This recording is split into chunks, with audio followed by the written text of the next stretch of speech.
Hello everyone, मेरा नाम पूजा मालविया है। मैं आप सभी का स्वागत ऑनलाइन पढ़ाई पर करती हूँ और आज हमारी है क्लास नंबर 13।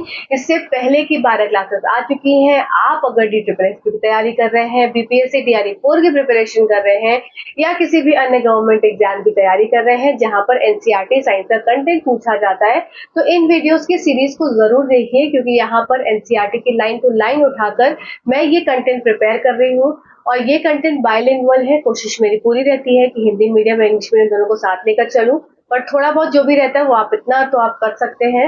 और आज की खास बात ये है कि आज हम स्टार्ट कर रहे हैं यहाँ पर क्लास 10 NCERT केमिस्ट्री को। तो आज मैं आपको केमिस्ट्री का पोर्शन स्टार्ट कर रही हूँ। 5 दिन में आपका केमिस्ट्री पूरा खत्म हो जाएगा।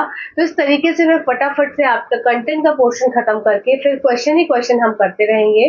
तो इन सेशन से अपनी थ्योरी को जरूर स्ट्रॉन्ग कर लीजिए, जिससे कि जब क्वेश्चन आप करने बैठेंगे तो आपका कहीं भी गलत नहीं होगा।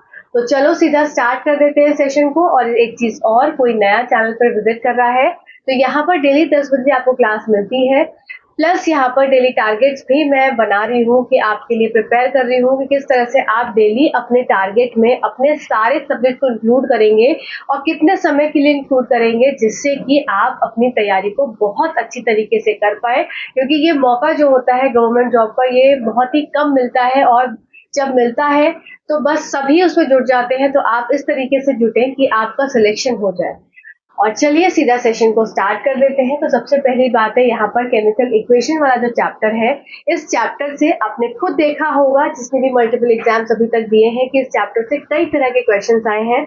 सबसे पहला क्वेश्चन ये होता है कि आपको type of a chemical reaction को देखना होता है, पहचानना होता है किस तरह की रासायनिक अभिक्रिया है ये, और एक किस टाइप की रासायनिक अभिक्रिया के अंदर एक पर्टिकुलर इक्वेशन जो दी हुई है वो आएगी।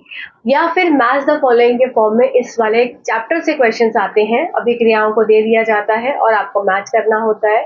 इसके अलावा आपके पास यहाँ पर जो डिफरेंट डिफरेंट कंपाउंड्स जो बनेंगे, अब उन डिफरेंट कंपाउंड्स में आपको तरह तरह के नाम पूछे जाते हैं मैच द फॉलोइंग में, कि इसका नाम क्या है, CaCO3 का नाम क्या है, इसको और किन अन्य नामों से जाना जाता है। तो ये सारी चीजें हम इस चैप्टर में कवर करेंगे। मैं जहां जहां क्वेश्चंस आपके आए हैं उसको भी इंक्लूड करती चलूंगी।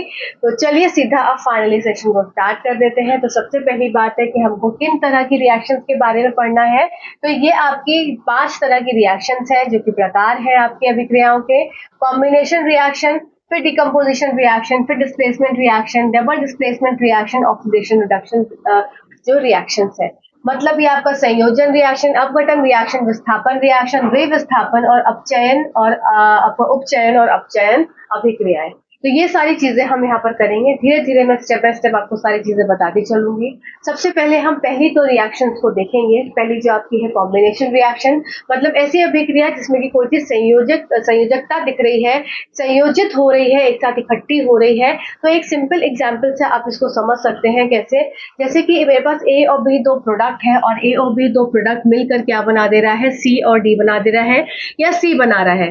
तो इसका मतलब कि क्या हो रहा है कि कोई दो चीज मिलकर एक सिंगल प्रोडक्ट बना रहा है। ठीक है, तो मेन चीज क्या होती है, जो आपकी कॉम्बिनेशन रिएक्शन है, संयोजकता वाली रिएक्शन है, संयोजन रिएक्शन है, ये आपकी दो प्रोडक्ट मिलकर या तीन प्रोडक्ट मिलकर क्या बना रहे हैं, एक सिंगल प्रोडक्ट बना रहा है। तो सबसे पहली चीज आपको ये याद रखनी है, ये जब आपके स्टेटमेंट वाले क्वेश्चंस आते हैं, चाहे आपका सीटेट एग्जाम हो चाहे और भी कोई एग्जाम हो, जहां पर स्टेटमेंट फॉर्म किया जाता है क्वेश्चंस में, तो उसमें ये चीज आपको जरूर याद रखनी होती है कि जो आपकी तरह तरह की जो रिएक्शंस है उसमें क्या उसके क्या खास बातें हैं, क्या उनके गुण हैं। तो सबसे पहली बात, कॉम्बिनेशन रिएक्शन की पहला गुण क्या हो गया कि आपका दो या तीन प्रोडक्ट मिलेगा और एक सिंगल प्रोडक्ट, दो या तीन रिएक्टेंट्स मिलेंगे और एक सिंगल प्रोडक्ट बनेगा। ठीक है, मैंने अगर प्रोडक्ट बोल दिया हो स्टार्टिंग में तो इसको मैं वापस से ठीक कर रही हूँ।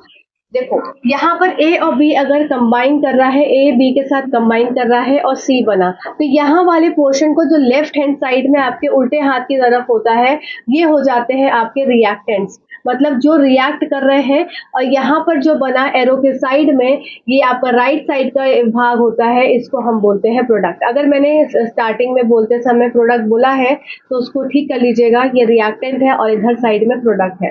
तो यहाँ पर मैं बात कर रही हूँ कॉम्बिनेशन रिएक्शन में, जहाँ पर ये दो रिएक्शन के जो प्रोडक्ट रिएक्टेंट्स हैं ये जब कंबाइन कर रहे हैं, ए और बी कंबाइन कर रहा है तो बन क्या जा रहा है, सी बन जा रहा है और सी हमारा क्या बन जा रहा है, प्रोडक्ट बन रहा है। इसका मतलब कि जो कॉम्बिनेशन रिएक्शन है, संयोजक रिएक्शन है, उसमें क्या होता है, उसमें दो रिएक्टेंट कंबाइन करके सिंगल प्रोडक्ट बनाता है। तो पहली चीज आपको याद रखनी है कि यहाँ पर सिंगल प्रोडक्ट का फॉर्मेशन होता है, कौन सी, आपकी संयोजन अभिक्रियाओं में। ठीक है, पहली चीज समझ में आ गई। दूसरी चीज आपको ये याद रखना है कि ये हमेशा एक्सोथर्मिक इन नेचर होती है, बहुत इंपॉर्टेंट है, कई बार एग्जाम से पूछा गया है कि जो आपकी कॉम्बिनेशन रिएक्शन से ये एक्सोथर्मिक है कि एंडोथर्मिक है, ऊष्माक्षेपी है या आपकी आप दूसरा जो वर्ड हो जाता है आपका ऊष्माशोषी, तो शेपी है कि शोषी है ये पूछा जाता है। तो यहाँ पर बात हो जाएगी कि जो कॉम्बिनेशन रिएक्शंस है, जब कोई चीज कंबाइन हो रही है तो कंबाइन होने के लिए ये कैसी रिएक्शन हो रही है, एक्सोथर्मिक रिएक्शन है।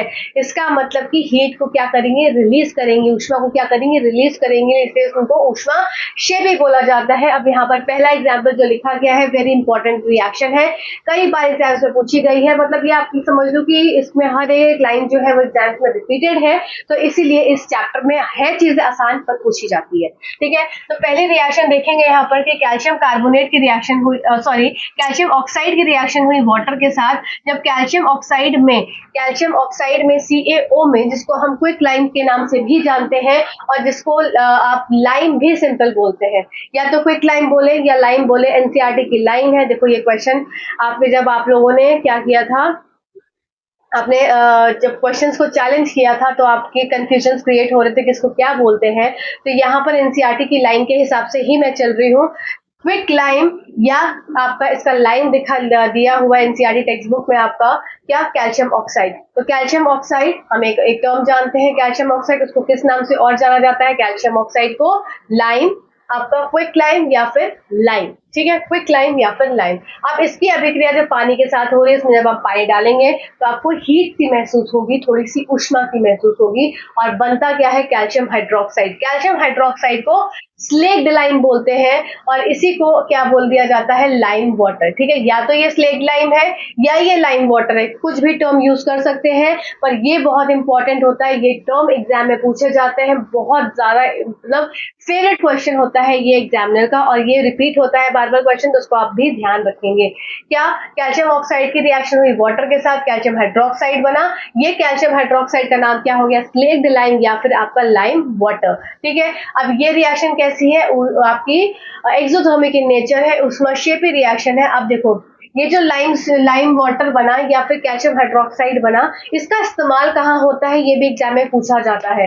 तो इसका इस्तेमाल कहाँ होता है, इसका इस्तेमाल होता है व्हाइट वॉशिंग में, दीवार को जो कलर करते हैं उसमें इसका इस्तेमाल होता है। अब किस तरह से इसका इस्तेमाल होता है, देखो कलर जो हम देखते हैं, व्हाइट वॉशिंग हो रही है, कलर की पेंटिंग हो रही है, तो वो किस चीज की होती है, वो इस चीज की पेंटिंग होती है, कैल्शियम हाइड्रोक्साइड की पेंटिंग होती है। अब 2 से 3 दिन बाद जब कैल्शियम हाइड्रोक्साइड, आपने देखा होगा जिसने भी घर पे कभी पेंट कराया होगा, अगर व्हाइट वॉशिंग करा रहा है, वो व्हाइट कलर का करा रहा है, तो देखा होगा कि पहले जब वो कलरिंग कर रहे होते हैं तो थोड़ा सा डल कलर होता है, 2 से 3 दिन बाद वो कलर एकदम से क्या हो जाता है, एकदम ब्राइट हो जाता है, चमक जाता है। क्यों ऐसा होता है, क्योंकि जो कैल्शियम हाइड्रोक्साइड की पेंटिंग हुई थी, अब 2 से 3 दिन रहने के बाद जो एटमॉस्फेयर में प्रेजेंट उसके आसपास क्या है, कार्बन डाइऑक्साइड है, वो उसके साथ कंबाइन कर जाएगी, अब बनाएगी कैल्शियम कार्बोनेट। तो जो हमको दिखता है वो क्या होता है, कैल्शियम कार्बोनेट होता है, और ये कैल्शियम कार्बोनेट कैसा होता है, आपका शाइनी होता है। ठीक है, तो यहाँ पर मैंने आपको क्या समझाया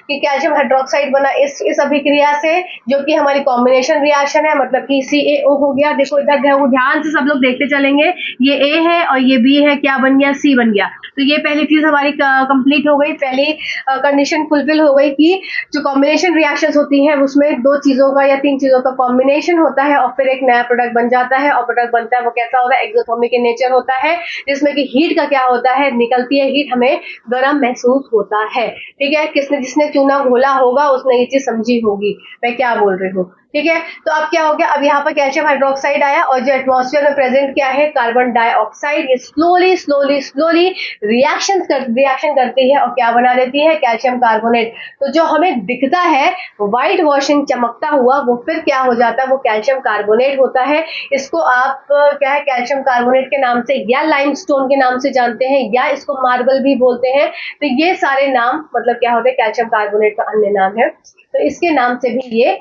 जाना जाता है। क्या बोला मैंने, कैल्शियम कार्बोनेट, लाइमस्टोन या फिर मार्बल, या कभी कभी इसको चौक भी बोला जाता है। ठीक है, अब ये जो थिन लेयर हमें दिखी वॉल में, वो ये हो जाएगी। ठीक है ना, यहाँ तक सबको समझ में आ गया। नेक्स्ट रिएक्शन हमको देखनी है क्या, बर्निंग ऑफ कोल। तो बर्निंग ऑफ, देखो एनसीईआरटी की सारी रिएक्शंस आपको याद करनी है, पर इसके अलावा भी अन्य रिएक्शंस एग्जाम में पूछी जाती हैं, बस आपको निकालने का तरीका समझ में आना चाहिए। जहां पर A प्लस बी मिलकर C बना रहा है, A plus B plus C मिलकर D बना रहा है, वो सारी अभिक्रिया कैसी हो जाएंगी, आपकी कॉम्बिनेशन रिएक्शन हो जाएंगी। ठीक है, यहाँ तक सबको क्लियर हो गया, आई होप सबको क्लियर हो गया होगा। अब बात करते हैं बर्निंग ऑफ कोल। तो C प्लस ऑक्सीजन CO2 बना रहा है। फिर वाटर कैसे बनता है, हाइड्रोजन प्लस ऑक्सीजन मिलके वाटर बना लेता है। तो मतलब वही चीज है कि A प्लस बी मिलके A और B मिलके C बना रहा है, A B मिलके C बना रहा है। अब यहाँ बात कर लेते हैं कि एक्सोथर्मिक रिएक्शंस, कुछ आपकी एक्सोथर्मिक रिएक्शंस भी दी हुई हैं बुक में। जैसे कि सबसे पहले हो जाता है आपका बर्निंग ऑफ नेचुरल गैस। तो बर्निंग ऑफ नेचुरल गैस है, सिंपल सी रिएक्शन है, उसको आप यहाँ पर देखो साइड में इमेज में लगी हुई आ रही है। बर्निंग ऑफ नेचुरल गैस, यहाँ पे स्पेस नहीं है, मैं इसमें साइड में लगा देती हूँ। ठीक है, तो ये बर्निंग ऑफ नेचुरल गैस एक ऐसी रिएक्शन है आपकी एक्सोथर्मिक नेचर है। कुछ और अन्य रिएक्शन जो दी हुई है आपकी, इसके बाद रेस्पिरेशन की रिएक्शन भी आपकी एक्सोथर्मिक रिएक्शन होती है, साइड में देखो, सबको पता है रेस्पिरेशन की रिएक्शन। फिर नेक्स्ट बात करते हैं वेजिटेबल मैटर जो है, वेजिटेबल मैटर का जो मतलब जो वेजिटेबल वेस्ट होता है, उसको जब डिकम्पोज होता है तो वो भी कौन सी रिएक्शन होती है, वो भी आपकी एक्सोथर्मिक इन नेचर होती है।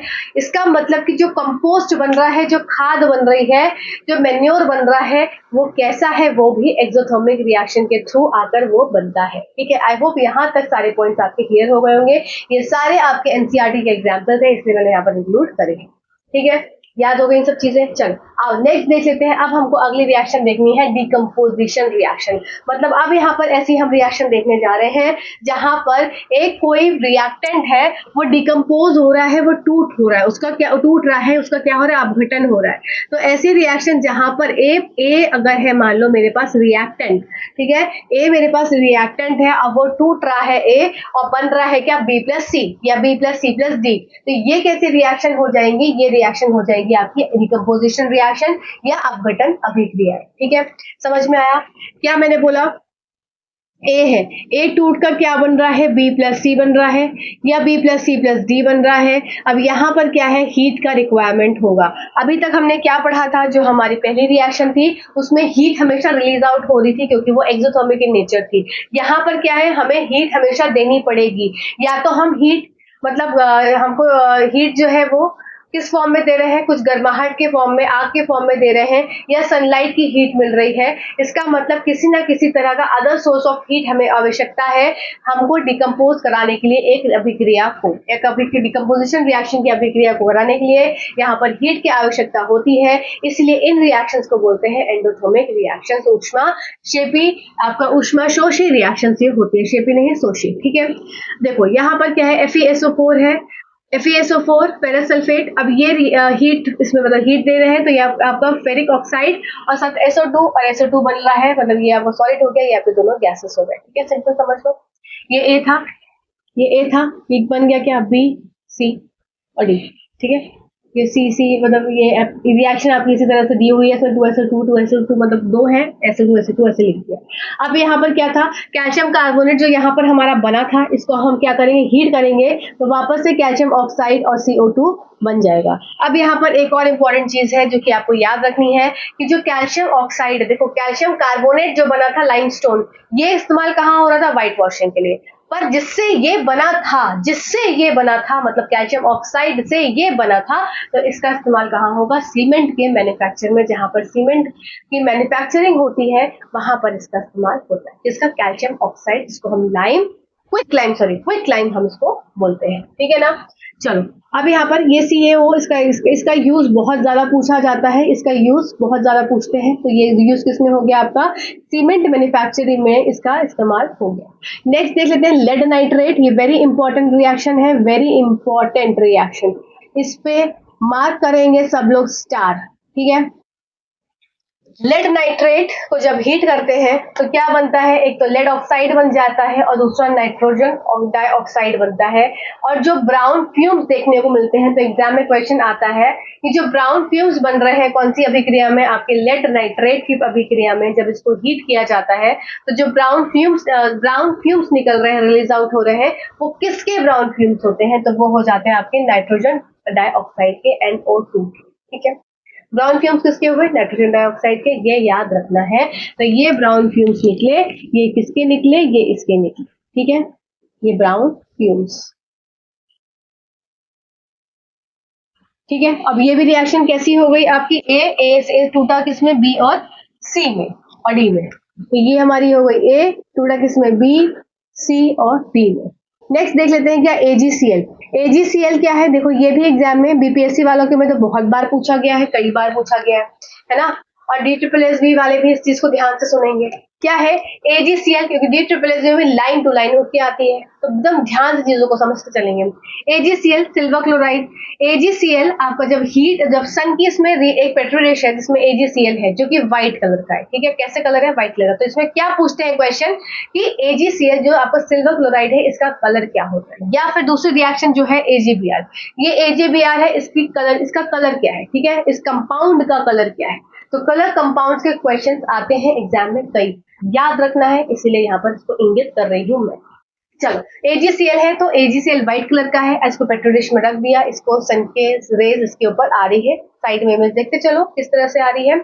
अब ये जैसे ही सन की रेज इसमें पड़ेगी धीरे धीरे कन्वर्ट हो जाएगी इसमें ग्रे कलर में। तो यहाँ पर जो Ag सिल्वर क्लोराइड में टूटा, मतलब ये डिकम्पोजिशन हुआ सिल्वर और क्लोराइड में, और किस में कौन सा रंग का है, ग्रे कलर का। ठीक है, याद हो गया, AgBr है। अभी ये हमारा ये जो यूज होता है ये रिएक्शन, ये ब्लैक एंड व्हाइट फोटोग्राफी में इसका इस्तेमाल होता है। ठीक है, ब्लैक एंड व्हाइट फोटोग्राफी।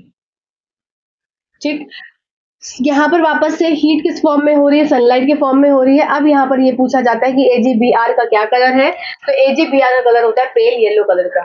ठीक, तो Ag और Br2 में ये टूट जाता है।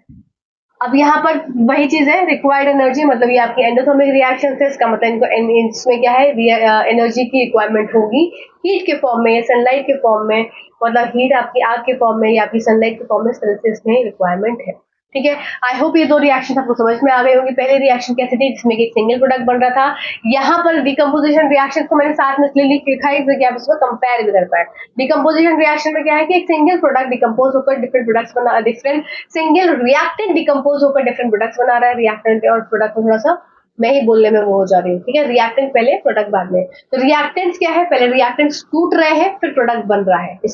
इसमें क्या है, आपके रिएक्टेंट्स क्या है, कंबाइन हो रहे हैं और एक सिंगल प्रोडक्ट बन रहा है। ठीक है, ये एक्सोथर्मिक है तो ये एंडोथर्मिक है, मतलब यहाँ पर इसके तोड़ने के लिए आवश्यकता है, यहाँ पे तोड़ना है, किसी चीज को तोड़ना है तो ज्यादा एनर्जी की रिक्वायरमेंट होगी। ठीक है, तो अब यहाँ पर क्या है, यहाँ पर आपका सिंगल प्रोडक्ट बन रहा है तो किसी चीज को तोड़ने में एनर्जी की रिक्वायरमेंट होगी, तो हमने एनर्जी दे दी अलग से, इसमें दे दी। अब इसमें क्या है, दो चीज कंबाइन होकर एक नया प्रोडक्ट बन रहा है तो यहाँ पर एनर्जी रिलीज आउट हो रही है। ठीक है, आई होप यहाँ तक आपको सारे पॉइंट क्लियर हो गए होंगे। चलिए मैं इसको रब कर देती हूँ, बाकी रिएक्शन चलिए अब बाकी बची हुई रिएक्शंस को भी कर लेते हैं। तो सबसे पहली बात आ जाती है विस्थापन रिएक्शन, और इससे क्वेश्चन जो भर भर के आते हैं, चाहे सीटेट हो गया, चाहे DSSB हो गया, चाहे आपका UPSC हो गया, कोई भी एग्जाम हो गया, इससे क्वेश्चन बहुत ज्यादा आते हैं। तो यहाँ पर सबसे पहले हम रिएक्टिविटी सीरीज को समझेंगे। साइड में इमेज बनी हुई आ रही होगी, उसको भी आप देखेंगे, प्लस यहाँ पर आपको रिएक्टिविटी सीरीज में याद करना सिखाऊंगी। तो चलिए आइए इसको याद करते हैं। सबसे पहली बात है निमोनिक्स में आपको बता रही हूँ। जैसे सबसे पहले हो गया कालू, इसको आप ऐसा याद रखेंगे। नाम आपका खुद का भी है कोई तो आप उसको याद रख सकते हैं, कालू नाम का मदारी। फिर आपका हो गया आलू, फिर हो गया जरा, पीके पकाता है, पकाता, और फिर हो गया है। ठीक है, तो अब यहाँ पर कालू से क्या हो गया, कालू पोटेशियम, Na सोडियम, नाम कैल्शियम, का मदारी, Mg, आलू एल्यूमिनियम, जरा से जिंक, पीके से आयरन, पकाता से लेड, हाइड्रोजन H, और ये जो H होता है ये बेस होता है, इसी से सारे को देखा जाता है। फिर इसके नीचे आ जाएगा कॉपर, फिर आ जाएगा सिल्वर, फिर आपका गोल्ड, फिर आपका प्लैटिनम। तो इस तरीके से जो ऊपर रहता है वो हाई इन रिएक्टिविटी सीरीज है, और जैसे जैसे हम नीचे आते जाते हैं रिएक्टिविटी सीरीज में, वो रिएक्टिविटी का जो नेचर होता है वो धीरे धीरे घटता चला जाता है। इसका मतलब जो सबसे ऊपर टॉप में पोटेशियम है वो सबसे ज्यादा प्रतिक्रियाशील है एज कंपेयर टू जितने नीचे उनसे है। ठीक है, अब यहाँ पर इसमें डीप आपको पढ़ना है अभी पोटेशियम, सोडियम, इन सब के बारे में। वो जब मैं मेटल एंड नॉन मेटल का चैप्टर आपको करवाऊंगी उसमें मैं ये सारी चीजें कंप्लीट करवाऊंगी। ठीक है, अब देखो यहाँ पर कालू नाम का मदारी आलू जरा फीके पकाता है। ठीक है ना, अब इसमें देखो इसके हिसाब से अगर मैं देखूं तो पोटेशियम ज्यादा रिएक्टिव, उसके बाद अगर मैग्नीशियम देखूं, पोटेशियम और मैग्नीशियम में अगर कंपेयर करूं तो पोटेशियम ज्यादा रिएक्टिव है, मैग्नीशियम कम रिएक्टिव है, क्योंकि रिएक्टिविटी सीरीज में जो ये सीरीज है इसमें ये नीचे आता है। इसी हिसाब से आपको कुछ ऐसे इस तरह से रिएक्शंस दे दी जाएंगी। उसमें सबसे पहले तो आपको ये पहचानना होगा कि वो रिएक्शन किस टाइप की, कौन से प्रकार की रिएक्शन है। तो यहाँ पर विस्थापन देखने को मिल रहा है, तो मतलब कोई चीज अपना जगह या अपना स्थान छोड़कर दूसरी जगह पर जाकर एडजस्ट हो रही है, तो इसको हम विस्थापन बोलते हैं। अब यहाँ पर विस्थापन हो रहा है, इसका मतलब किसी न किसी चीज का विस्थापन हो रहा होगा रिएक्शन में। अब देखो आयरन, और ये एक पूरा CuSO4 जैसा पूरा घर सा था, बड़ा सा था, अब क्या किया CuSO4 ने विस्थापन हो गया यहाँ पर, तो आयरन से SO4 आ गया साथ में और Cu अकेला रह गया। तो ये क्या हो गई, ये विस्थापन वाली रिएक्शन हो गई, जिसमें आयरन ने क्या किया, CuSO4 का जो SO4 है वो ले लिया और Cu को छोड़ दिया। ठीक है, अब क्यों ऐसा किया, क्योंकि आयरन देखो CuSO4 में आप यहाँ पर देखेंगे कि हम क्या क्या देख रहे हैं, हम आयरन को देख रहे हैं, हमने यहाँ पर लगाया, और Cu को देख रहे हैं, हम यहाँ लगाया। तो आयरन ऊपर है, Cu नीचे है, जो ऊपर है वो हाई इन रिएक्टिविटी सीरीज है, इसका मतलब वो रिएक्टिव ज्यादा है किससे, नीचे वाले से। वही बात है, ये क्या है, जिसके पास ज्यादा दम होगा वो दूसरे वाले को दबा सकेगा। अब CuSO4 के पास अपना खुद का घर था, यहाँ पर समझते हैं क्या है, ये है CuSO4 का घर, जो कि आराम से CuSO4 रह रहा था। ठीक है, जैसे ही इसके अंदर क्या किया, एक आयरन की नेल आ गई। अब जैसे ही आयरन की नेल इसके अंदर आई तो ये क्या थी, ये ज्यादा रिएक्टिव थी। आयरन क्या था, आयरन ज्यादा रिएक्टिव था, आयरन ज्यादा मजबूत था। जब ज्यादा मजबूत था तो CuSO4 के बसे बसाए घर को क्या किया, आयरन ने ले लिया।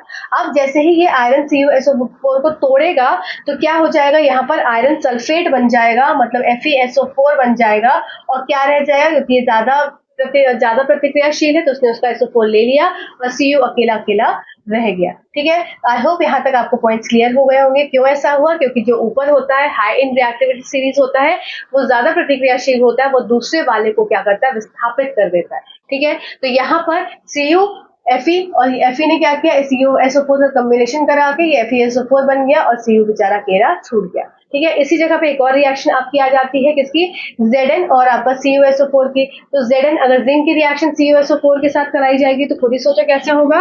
अगर मेरे पास जिंक है, जिंक की रिएक्शन CuSO4 के साथ मुझे करानी है, तो देखो पहले जिंक की पोजीशन देखो, जिंक की पोजीशन ये रही, Cu की पोजीशन ये रही। अब जब दोनों की पोजीशन में कौन ऊपर है, जिंक ऊपर है, तो जिंक क्या इसको रिप्लेस कर सकता है, हाँ बिल्कुल कर सकता है। तो यहाँ पर क्या हो गया, ZnSO4 हो गया, और यहाँ पर क्या रह गया, Cu रह गया। तो इस तरीके से ये विस्थापन रिएक्शन होती है। आपको रिएक्शन समझना आना चाहिए कि किस तरह से आप पहचान सकते हैं जब विस्थापित हो रही है, एक जगह अपनी जगह दूसरी जगह को छोड़ रही है तो विस्थापन रिएक्शन है। कॉम्बिनेशन रिएक्शन में A plus B reactants combine करके C बना रहे थे।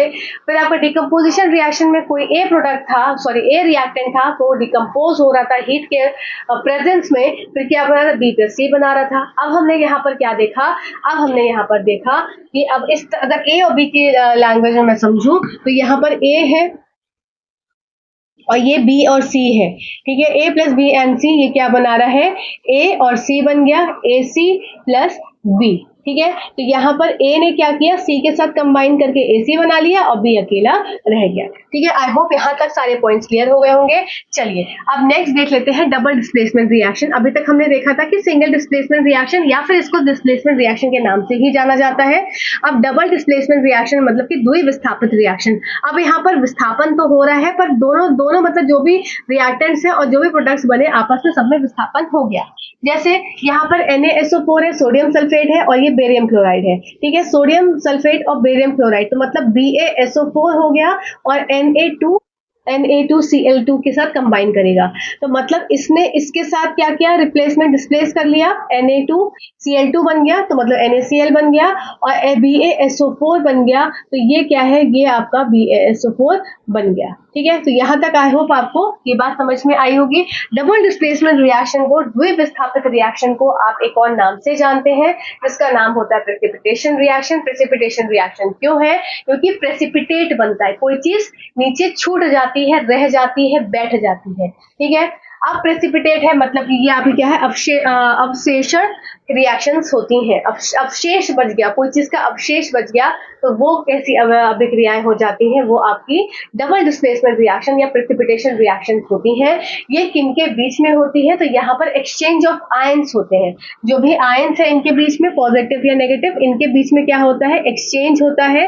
तो मतलब अभिकारकों के बीच में आदान प्रदान होता है। जो भी अभिकारक है, ये आपके अभिकारक, इनके बीच में क्या होता है? आदान प्रदान होता है। इसकी वजह से ये डिस्प्लेसमेंट यहाँ पर देखने को मिलता है। अब BaSO4 बना, ये BaSO4 क्या है? ये यहाँ पर प्रेसिपिटेट है, मतलब ये यहाँ पर क्या है? आपका अवशेष है, अवशेष। ठीक है, तो ये प्रेसिपिटेट है जो कि आपका व्हाइट कलर का रहता है। ठीक है, यहाँ तक आई होप आपको पॉइंट्स क्लियर हो गए होंगे। डबल डिस्प्लेसमेंट मतलब कि दोनों चीज, अब यहाँ पर डिस्प्लेसमेंट भी ऑप्शन में होता है। जब आपको छाटने को मिलता है कि एक रिएक्शन है, उसमें आप छाटो कि डबल डिस्प्लेसमेंट है कि डिस्प्लेसमेंट है, तो डिस्प्लेसमेंट भी ऑप्शन में होता है और डबल डिस्प्लेसमेंट भी ऑप्शन में होता है। पर अगर यहाँ पर दोनों चीजें बी और सी, दो ए बी सी डी, यहाँ पर क्या हो गया? हम किस तरह से लिख सकते हैं? जैसे A B plus C D, ये अब ए ने क्या किया? सी के साथ कंबाइन कर लिया तो ए सी बन जाएगा, और बी ने डी के साथ कंबाइन कर लिया तो बी डी बन जाएगा। ठीक है, ये समझ में आ गया होगा। आई होप इतना समझाने की जरूरत नहीं है। नेक्स्ट बात कर लेते हैं ऑक्सीडेशन रिडक्शन रिएक्शन, मतलब आपका उपचयन और अपचयन रिएक्शन अभिक्रियाएं। कुछ ऐसे सब्सटेंसेस जिसमें कि गेन ऑफ ऑक्सीजन हो रहा है, ऑक्सीजन को लिया जा रहा है, ऑक्सीजन क्या है? जुड़ जा रहा है किसी भी एलिमेंट में, तो वो क्या होगा? वो ऑक्सीडेशन की प्रक्रिया हो जाएगी, और जहां से हाइड्रोजन रिमूव आउट हो जाएगा वो भी क्या है? ऑक्सीडेशन है। मतलब अगर क्या है, अगर किसी भी सब्सटेंस में ऑक्सीजन ले रहा है या हाइड्रोजन लूज कर रहा है, तो उस सब्सटेंस को क्या बोल देंगे? ऑक्सीडाइज बोल देंगे। इसी का विपरीत हो जाता है रिडक्शन। इसको हम समझेंगे इस एग्जांपल। अब इसको एक रिएक्शन से समझेंगे जो कि मैंने यहाँ पर लिखी है, कॉपर और ऑक्सीजन की। कि कॉपर की रिएक्शन जब ऑक्सीजन के साथ हो रही है, जबकि जब पहले कॉपर था वो ब्राउन कलर का था, जब उसको हीट करा गया तो ये कॉपर ऑक्साइड बन गया जो कि ब्लैक कलर का था। अब यहाँ पर ऑक्सीडेशन और रिडक्शन को समझेंगे। ऑक्सीडेशन मतलब कि गेन ऑफ ऑक्सीजन, मतलब किसी भी एलिमेंट में ऑक्सीजन का क्या हो रहा है? गेन हो रहा है। तो यहाँ पर देखो, कॉपर में क्या हो गया? कॉपर क्या बन गया? CuO बन गया, मतलब CuO बन के यहाँ पर कॉपर के साथ ऑक्सीजन आ गया। अब इसने इसका मतलब क्या किया? गेन किया। तो ये कैसी रिएक्शन हो गई? ये ऑक्सीडेशन रिएक्शन हो गई। अब यहाँ पर ये पूरी एक रिएक्शन है, इसमें ऑक्सीडेशन और रिडक्शन आपको दोनों समझ में आएगा। देखो, कॉपर का क्या? अभी ये कॉपर CuO है, इसका मतलब कॉपर ऑक्साइड है। अब अगर इसका ऑक्साइड फॉर्म निकल जाए, ऑक्सीजन फॉर्म निकल जाए, तो क्या हो जाएगा? सिंगल कॉपर हो जाएगा। तो यहाँ पर जैसे ही इस कॉपर का ये ऑक्साइड फॉर्म निकल जाता है, ठीक है, तो ये क्या हो गया? ये रिड्यूस हो गया, मतलब यहाँ पर रिडक्शन हो गया। अब हाइड्रोजन में क्या हो गया? ऑक्सीजन गेन हो गया, मतलब H2 में O आ गया, तो ये क्या हो गया? ऑक्सीडेशन हो गया। ठीक है, आई होप यहाँ पर अब आपको पॉइंट क्लियर हुआ होगा। मतलब ऑक्सीजन जब निकल गया तो ये क्या हो गया? सिंगल Cu बच गया, तो ये रिडक्शन हो गया। अब यहाँ पर हाइड्रोजन में ऑक्सीजन लग गया तो ये हो गया ऑक्सीडेशन। तो ये ऑक्सीडेशन रिडक्शन रिएक्शंस के एप्लीकेशन में आपको कोरोजन देखना है और रैंसिडिटी देखना है। मतलब कि कोरोजन, कोई चीज में जंग लगना है, जैसे आयरन में जंग लग रहा है, तो क्या लग रहा है? क्योंकि वो ऑक्सीजन के साथ कंबाइन हो रहा है प्लस वाटर के साथ कंबाइन हो रहा है, तो वो क्या है? मेन आपका एक ऑक्सीडेशन रिडक्शन रिएक्शन का एग्जाम्पल है। दूसरा एग्जाम्पल जो आपके एग्जाम में पूछा जाता है, मोस्ट इंपॉर्टेंट है, सब लोग स्टार मार्क करेंगे, क्या? आपका कॉपर का, कि कॉपर का किस तरह से ऑक्सीडेशन होता है। आइए इसको हम समझ लेते हैं। बहुत ही इंपॉर्टेंट रिएक्शन है और कई बार एग्जाम में ये पूछी जाती है, इसलिए बहुत ज्यादा इंपॉर्टेंट रिएक्शन हो जाती है। ये ऑक्सीडेशन ऑफ या कोरोजन ऑफ आपका आता है डायरेक्टली किसका? कॉपर का। तो कॉपर का कोरोजन समझने के लिए यहाँ पर रिएक्शन को देखेंगे। हम यहाँ देख रहे हैं कोरोजन ऑफ कॉपर।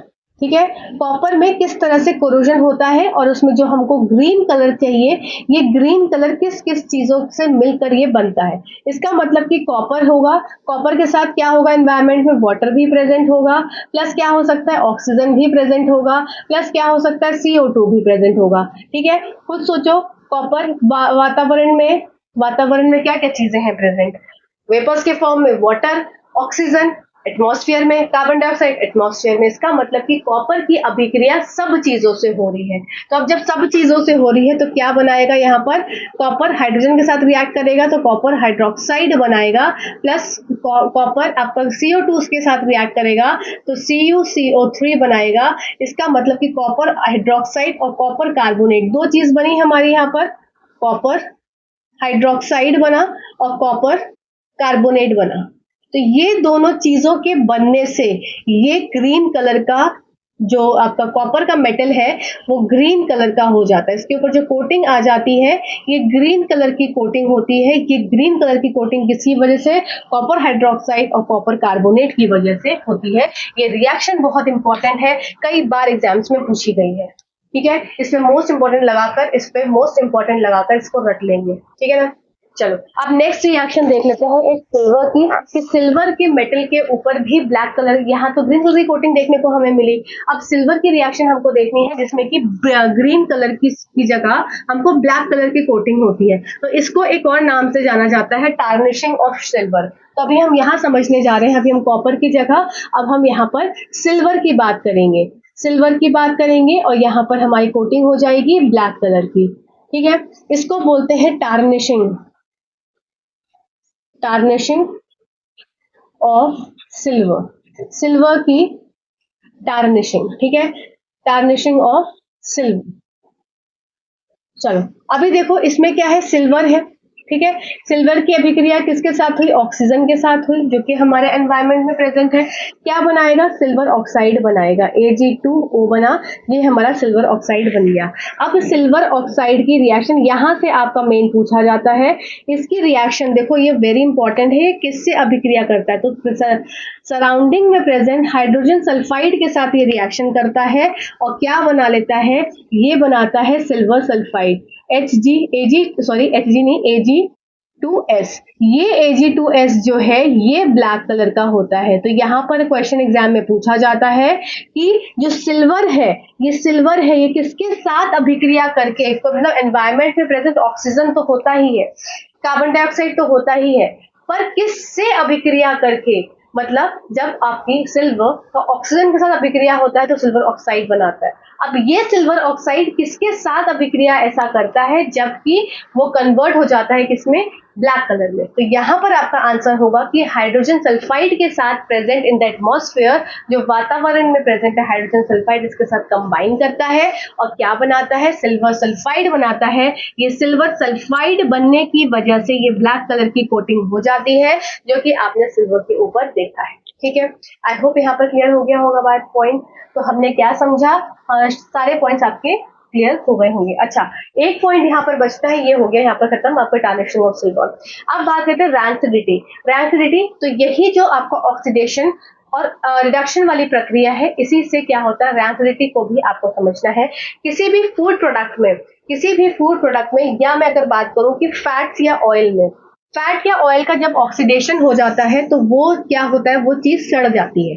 जैसे आपने देखा होगा कई थोड़े दिनों तक अगर कोई ऑयल रखा रहे ओपन, और वो थोड़े दिन नहीं काफी दिनों तक, तो उसमें क्या होता है, ऑक्सीडेशन की प्रक्रिया हो जाती है और उसमें से अजीब सी स्मेल आने लगती है। इसका मतलब वो कैसा हो जाता है, वो अब सड़ जाता है। तो यहाँ पर हमको देखना है रैंसिडिटी। तो फैट या फिर ऑयल किसी में भी अगर ऑक्सीडेशन हो जाता है, ठीक है, ऑक्सीडेशन हो गया मतलब उपचयन हो गया, तो यहां पर क्या हो जाता है, ये रैंसिड हो जाता है। देखो ये रैंसिड हो गया। अब इसका रैंसिडपन कैसे खत्म किया जा सकता है, तो इसमें डाला जाता है एंटीऑक्सीडेंट, ऑक्सीडेंट। अब ये एंटीऑक्सीडेंट क्या हो सकता है? तो आपने देखा होगा लेज वगैरह के पैकेट पे, ये मेरे पास लेज का पैकेट है, तो इसको रोकने के लिए इसमें सबसे पहले क्या करते हैं, इसमें वैक्यूम क्रिएट कर देते हैं, और वैक्यूम क्रिएट करने से सारी की सारी एयर को निकाल लेते हैं, और यहाँ पर क्या ऐड कर देते हैं, इनर्ट गैस ऐड कर देते हैं। इनर्ट गैस जो कि आपकी नाइट्रोजन है, तो nitrogen as a inert gas इसमें ऐड कर देते हैं, इसमें इस पैकेट के अंदर, जिसमें कि क्या है, वो ऑक्सीडेशन की प्रक्रिया ना हो, और जो भी ये सामान है इसके अंदर प्रेजेंट, जो भी आपके वेफर्स हैं, कुछ भी है, तो वो इसमें रैंसिडिटी वाली प्रॉपर्टी ना स्टार्ट हो जाए और रैंसिड ना हो जाए। ठीक है, आई होप यहाँ तक पॉइंट्स क्लियर हो गए होंगे। तो हमने क्या पढ़ा, हमने 5 तरह की रिएक्शंस पढ़ी। पहले कॉम्बिनेशन, फिर हमने देखा कि डिकम्पोजिशन रिएक्शन, फिर हमने देखा डिस्प्लेसमेंट, फिर डबल डिस्प्लेसमेंट, और फिर हमने देखा ऑक्सीडेशन रिडक्शन रिएक्शन। तो ये सारी रिएक्शंस थी, प्लस उसके एग्जाम्पल्स थे, ये आपको यहाँ पर पढ़ने थे। आई होप आपको ये सेशन अच्छा लगा हो। प्लीज कमेंट करा करिए, आपके कमेंट का वेट रहता है, आपके कमेंट से समझ में आता है कि चीजें आपको डिलीवर हो भी रही है कि नहीं, और आप इंटरेस्टेड है भी कि नहीं ये सब सेशन को देखने के लिए। Till then, thank you so much watching this video.